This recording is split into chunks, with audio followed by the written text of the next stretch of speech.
আল্লাহ রাসূল যখন মক্কা নগরী থেকে প্রায় 3 মাইল দূরে অবস্থিত হেরা গুহা, 3 মাইল দূরে হেরা গুহায় অবস্থিত আল্লাহ রাসূল ধ্যানে মগ্ন আছেন আল্লাহর সন্তুষ্টির জন্য। এমন এক সময় কয়েকদিন যেতে না যেতেই জিবরাইল আলাইহিস সালাতু ওয়াস সালাম আল্লাহ রাসূলের কাছে আসলেন। আল্লাহ রাসূলের সাথে সাক্ষাৎ হলো। আল্লাহ রাসূল কে জিবরাইল আলাইহিস সালাতু ওয়াস সালাম বলে, ইকরা, হে নবী আপনি পড়ুন। আল্লাহ রাসূল জবাবে বললেন, আমি তো পড়তে জানি না, আমি তো নিরক্ষর, আমার কোনো জ্ঞান নেই। কারণ আল্লাহ রাসূল কারো কাছে পড়েন নাই, কোন কলেজ ভার্সিটি মাদ্রাসাও তিনি পড়েন নাই। আল্লাহ রাসূল বললেন, আমি তো পড়তে জানি না। জিবরাইল আলাইহিস সালাতু ওয়াস সালাম আল্লাহ রাসূলকে এভাবে বুকে চেপে ধরলেন। চেপে ধরার পরে আবার বললেন, ইকরা, হে নবী আপনি পড়ুন। আল্লাহ রাসূল বললেন, আমি তো পড়তে জানি না। এভাবে 3 বার চেপে ধরলেন এবং ছেড়ে দিলেন। এবং শেষবারের ক্ষেত্রে জিবরাইল আলাইহিস সালাতু ওয়াস সালাম বললেন, হে রাসূল আপনি পড়ুন, ইকরা বিসমি রাব্বিকাল্লাযী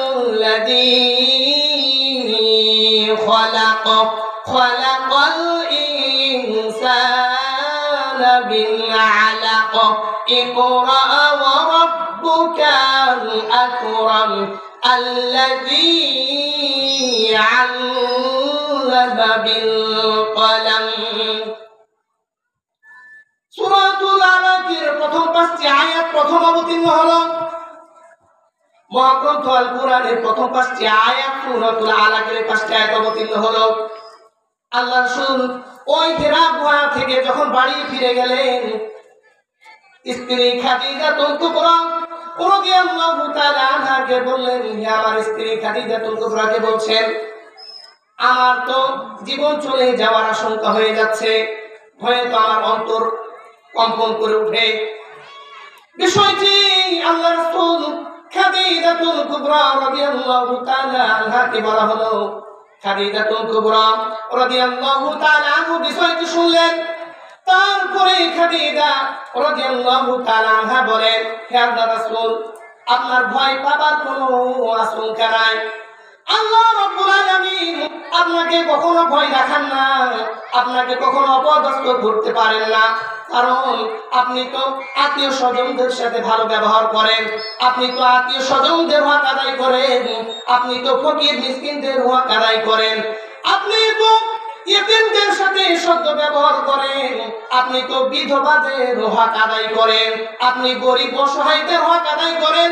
সুতরাং আপনার ভয়ের কোনো আশঙ্কা নাই।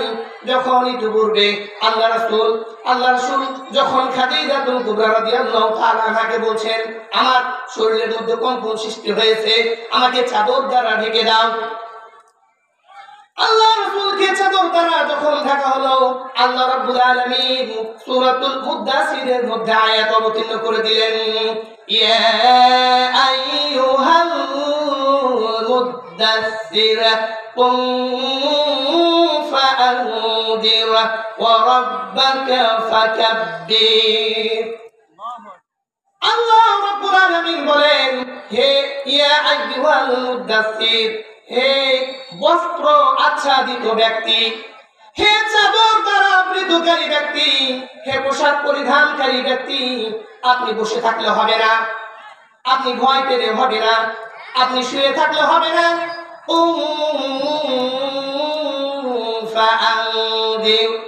আপনি উঠুন এবং আপনি মানুষকে সতর্ক করুন। আপনার পথ এই দুনিয়াতে আপনাকে সুখের জন্য তো আপনাকে প্রেরণ করা হয় নাই। কারণ নবী রাসূলদের পথ কখনো সুখের হতে পারে না। নবী রাসূলদের পথ হলো কণ্টকাকীর্ণ পথ, কাঁটাযুক্ত পথ। নবী রাসূলদের পথ কখনো ফুল বিছানো পথ ছিল না, শান্তির পথ ছিল না। আল্লাহ রাব্বুল আলামিন তাই তিনি তার হাবিবকে বলছেন, ইয়া আইয়ুহাল মুদ্দাসসির, হে পোশাক পরিধানকারী ব্যক্তি, আপনি চাদর দ্বারা নিজেকে ঢেকে রাখলে হবে না, আপনি বসে থাকলে হবে না। বিশ্রামের জন্য আল্লাহ রাব্বুল আলামিন আপনাকে প্রেরণ করেন না।